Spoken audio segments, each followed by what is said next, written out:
everyone, welcome to today's video. I hope you're all doing well. So I'm back with another video.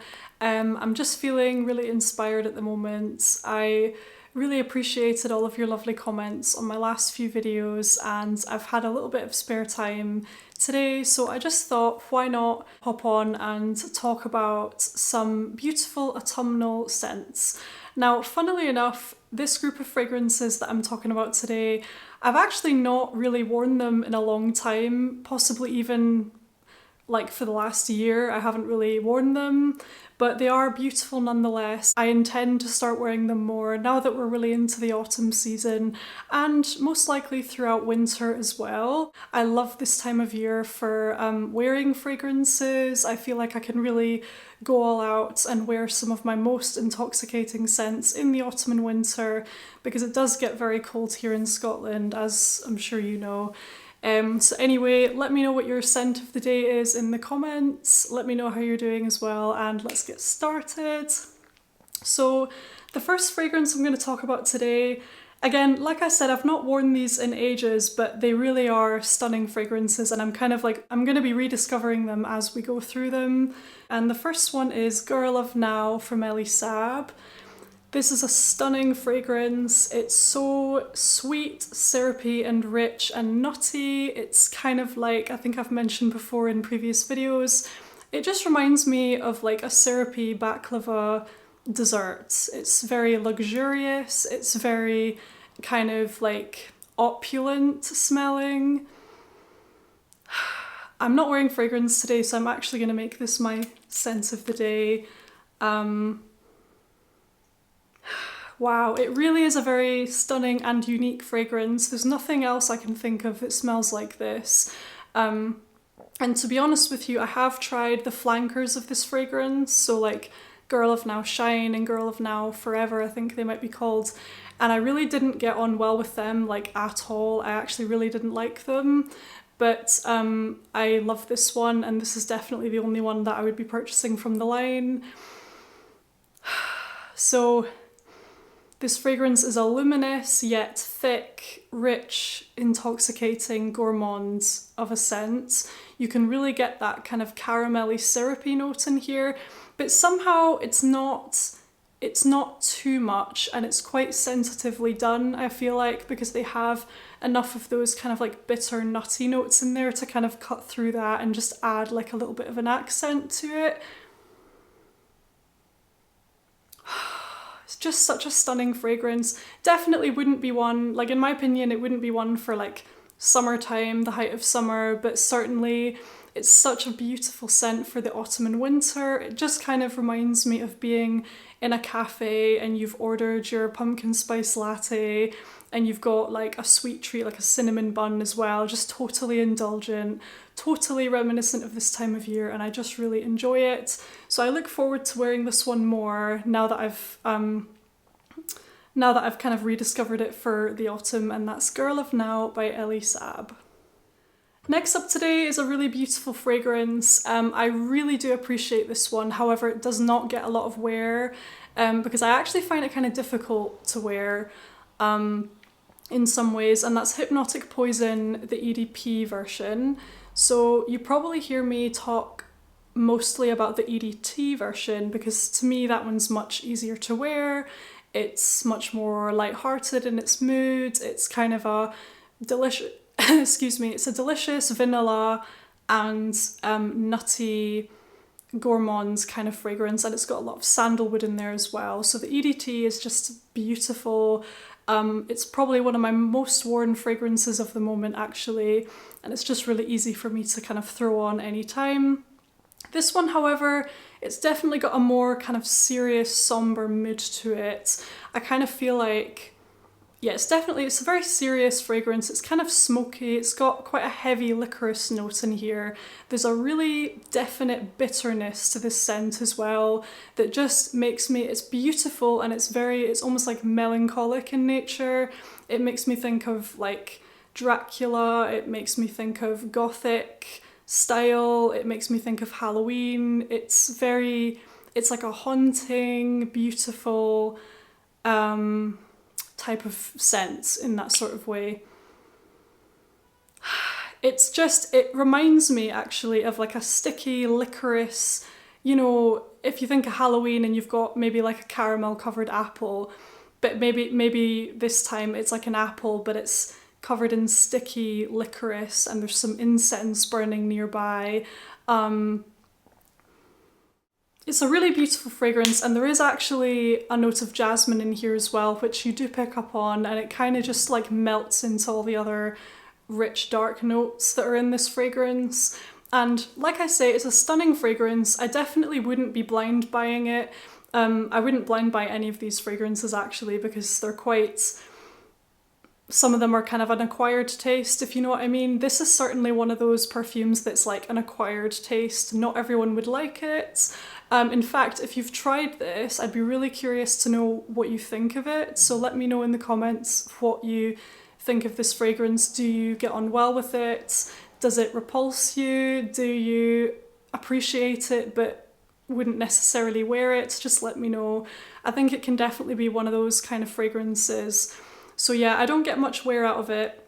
I'm hoping that maybe sometime this autumn or winter I will get some use out of it, but it definitely reminds me of like winter, Halloween, gothic style, and it's just a beautiful fragrance. So that one is Hypnotic Poison, and that's the Eau de Parfum version.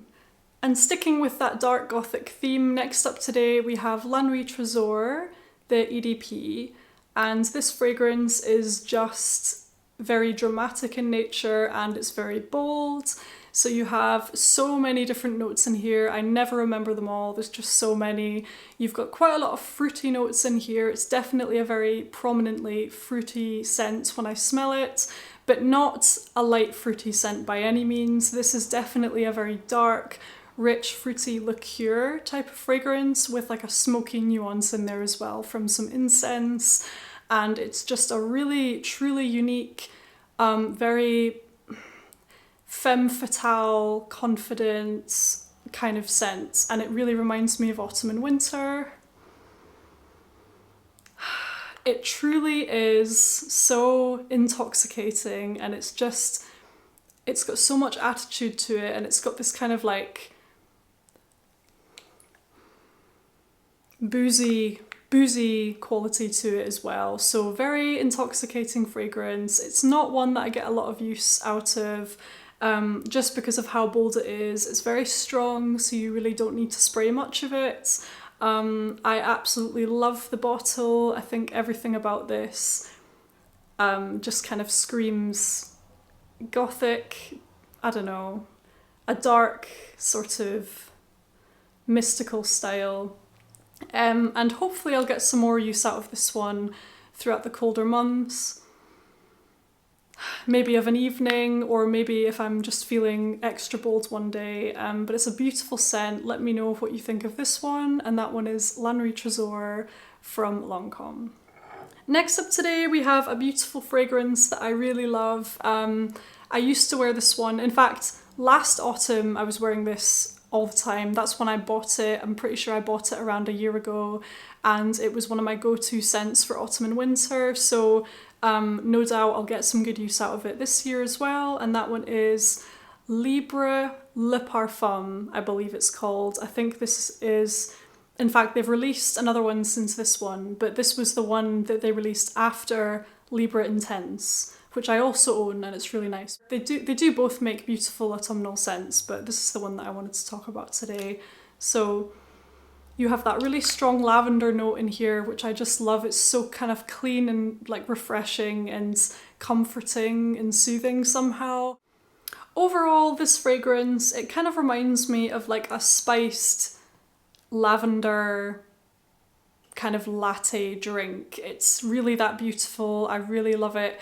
You definitely get, I would say the most prominent note in here is the lavender, and then the rest of it is kind of just this like rich, warm, sweet, slightly spiced kind of scent that you get that's really nicely blended.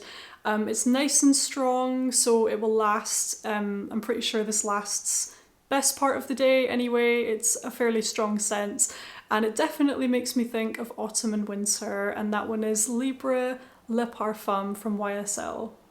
Next up today we have this beautiful fragrance here, which is Saint Honoré, And this is a stunning suede vanilla brown sugar type of scent. It's really delicious. It kind of reminds me of,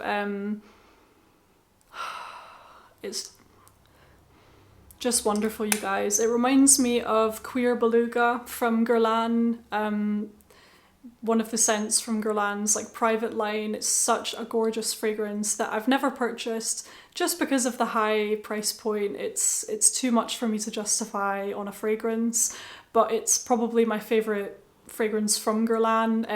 In fact, no, that's a lie. My favourite fragrance from Guerlain is definitely Mon Guerlain Intense, but Queer Beluga is definitely up there with a scent that's blown me away from Guerlain, and this perfume reminds me a fair bit about that scent.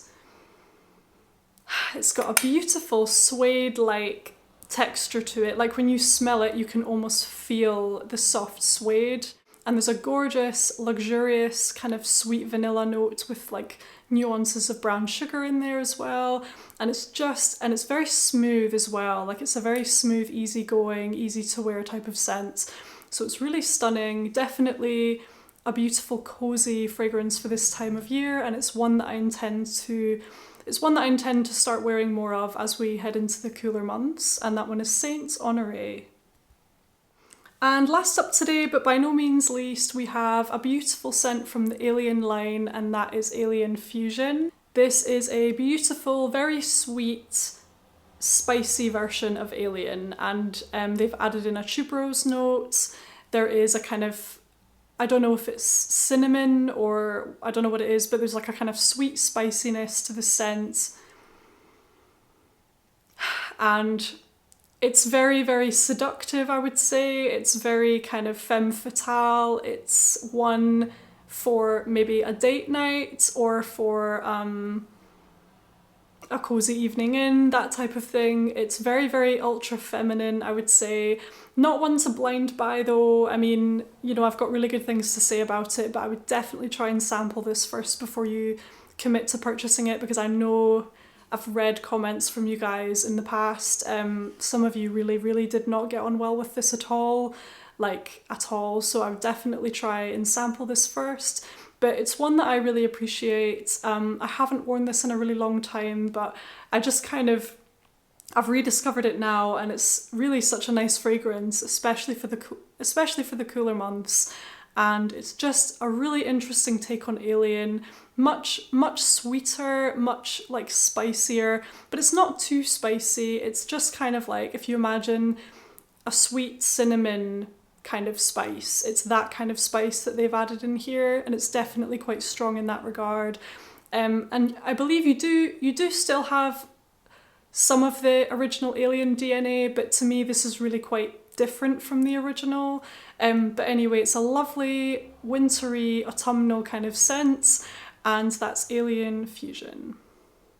So there we have it. Those are six, was it six? Yep, 6 beautiful autumnal scents that I haven't worn like pretty much since last autumn, but I'm really looking forward to getting more use out of them now. I feel like they're really reminiscent of this time of year. They just make me think of cozy sort of coffee afternoons with pumpkin spice lattes, sweet treats, and everything good like that. So let me know what your go-to autumn fragrances have been this year. Thank you so much for watching. I can't wait to see you again on the next video. Take care, guys. Bye.